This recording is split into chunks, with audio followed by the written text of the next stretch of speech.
కూడా విస్తుపోయిన పరిస్థితి మనం చూసాం. అందులో చంద్రబాబు నాయుడు గారు చాలా అబద్ధాలు చెప్పారు. చంద్రబాబు నాయుడు గారట మహిళల ఆత్మగౌరవం పెంచారంట.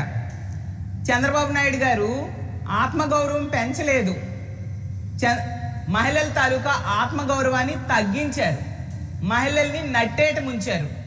ఎన్నో హామీలు ఇచ్చి ఏ ఒక్కటి అమలు చేయకుండా మహిళలకు వెన్నుపోటు పొడిచారు. అది రాష్ట్ర ప్రజలందరికీ కూడా తెలుసు. అలాగే ఇచ్చిన హామీలన్నిటికి కూడా ఎగనామం పెట్టి ఈ విధంగా పబ్లిసిటీ స్టంట్లు చేసుకోవడం ఎంతవరకు సమంజసం చంద్రబాబు నాయుడు గారు అని నేను అడుగుతూ ఉన్నాను. పచ్చి అబద్ధాలు మాట్లాడడం జరిగింది. ఇది చూశాక నాకు ఒకటి గుర్తొస్తూ ఉంది. అప్పుడు మామైన ఎన్టీ రామారావు గారు చెప్పారు కదా, చంద్రబాబు నాయుడు గారు నాకంటే పెద్ద నటుడు అనేసి. అది 100% నిజం అనే విషయం నిన్న మీటింగ్తో మరొకసారి ప్రూవ్ అయింది. ఎందుకంటే ఫ్రీ బస్ కోసం ఎన్నో అబద్ధాలు చంద్రబాబు నాయుడు గారు చెప్పడం జరిగింది. 3,000 కోట్లు ఫ్రీ బస్కి ఇచ్చారంట.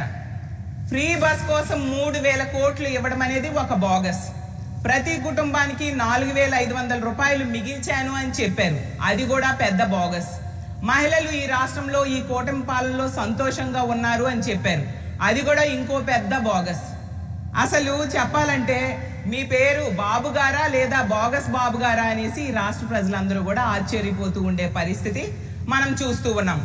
అసలు మహిళల ఆత్మగౌరవం రెట్టింపైంది అని ఒక పచ్చి అబద్ధాన్ని పదే పదే నిన్న చంద్రబాబు నాయుడు గారు చెప్పారు.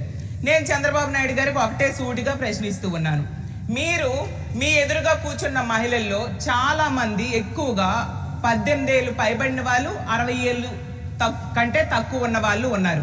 వాళ్ళకి ఆడబిడ్డనిది ఎగ్గొట్టడం వలన ఆత్మగౌరవం పెరిగిందా, ఆత్మగౌరవం రెట్టింపైందా నేను అడుగుతూ ఉన్నాను.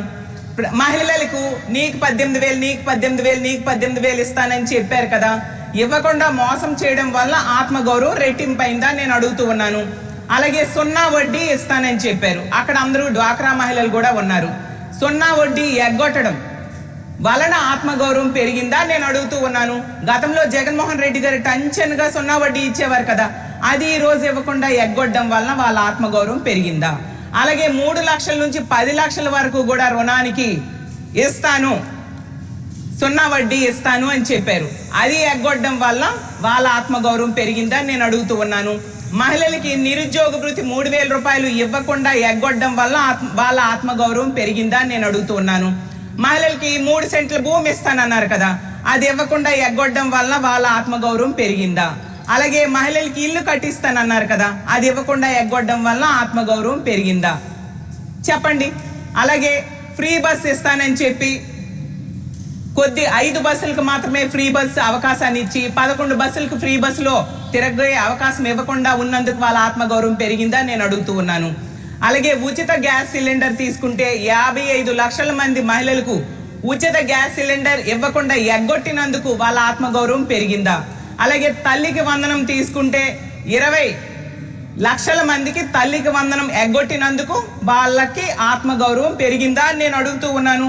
అలాగే 50 ఏళ్ళకే పెన్షన్ ఇస్తానన్నారు, బీసీ ఎస్సీ ఎస్టీ మైనారిటీలకి ఇస్తానని ఇవ్వకుండా ఎగ్గొట్టినందుకు వాళ్ళ ఆత్మగౌరవం పెరిగిందా చంద్రబాబు నాయుడు గారు నేను అడుగుతూ ఉన్నాను.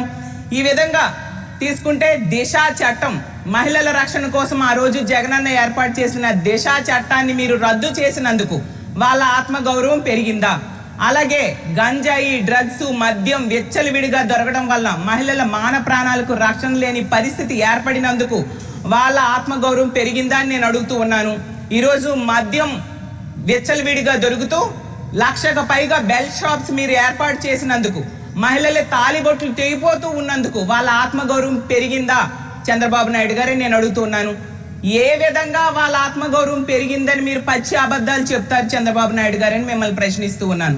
ఇంత దారుణమైన అబద్ధాలు, ఇంత దారుణమైన మోసం ఏ ముఖ్యమంత్రి కూడా చేయలేదు. అది చంద్రబాబు నాయుడు గారు ఈ రాష్ట్రంలో ఉన్న మహిళలకు చేసిన పరిస్థితి తీసుకుంటే, ఆ రోజు 2014లో ముఖ్యమంత్రిగా ఎన్నికల టైంలో తీసుకుంటే 14,200 కోట్లు డ్వాక్రా రుణమాఫీ చేస్తానని చెప్పి ఓట్లు వేయించుకొని అధికారంలోకి వచ్చి డ్వాక్రాకి వాళ్ళకి రుణమాఫీ చేయకుండా మోసం చేసిన పరిస్థితి ఈ రాష్ట్రంలో ఉన్న మహిళలు ఎవరు కూడా మర్చిపోలేదు. అలాగే తీసుకుంటే 2016 అక్టోబర్ నుంచి కూడా వాళ్ళకి సున్నా వడ్డీని ఎగనామం పెట్టడం జరిగింది.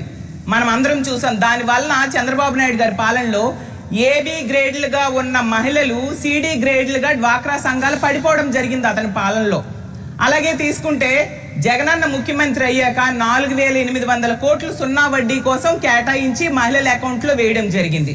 జగనన్న 3 లక్షల వరకు రుణానికి సున్నా వడ్డీ ఇస్తూ ఉంటే టెన్షన్గా నేను 10 లక్షలు ఇచ్చేస్తానని ఎన్నికల టైంలో చెప్పి మహిళల్ని నమ్మించి ఓట్లు వేయించుకొని 3 లక్షలకి లేదు, 10 లక్షలకి లేదు. ఈరోజు ఎంత దారుణంగా మహిళలు మోసపోయారో అందరూ గమనిస్తూ ఉన్నారు.